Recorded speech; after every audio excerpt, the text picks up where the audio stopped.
The smart HTML editing action is now officially out of beta. When paired with a powerful AI model like GPT-5 or Claude Sonnet, it provides a highly efficient way to edit your HTML using simple conversational instructions. Let's start by selecting the Pages option from the Smart HTML Edit menu. This action allows the AI to use editing commands to modify the entire HTML page. As a first example, let's give it a simple instruction. Change red to green. The AI assistant analyzes the page and generates a series of precise editing commands.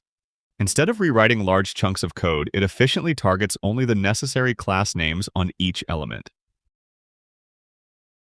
Now, all the red-colored elements on the page have been updated to green. We can continue the conversation with a follow-up request. Let's ask it to add navigation.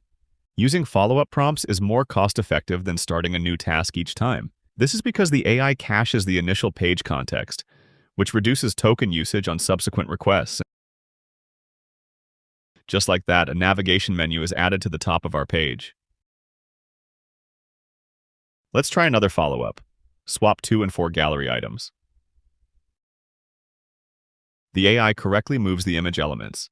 However, notice that it didn't automatically update the text-based item numbers on the images. We can easily fix this with another prompt. Update item number. And now the AI corrects the numbers to reflect the new order. The Smart HTML Edit action is also context-aware of your selections on the page. You can select an element to provide a specific target for your command. For example, after selecting this tagline text, I can simply type, "Make this bigger." In this context, the word "this" refers directly to the element we selected. This provides a very intuitive way to point the AI to specific parts of your page.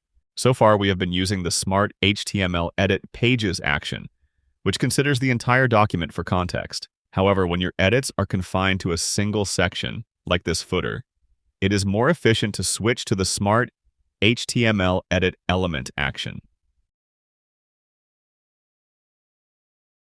This mode limits the AI's context to only the selected element's code, which significantly reduces token usage.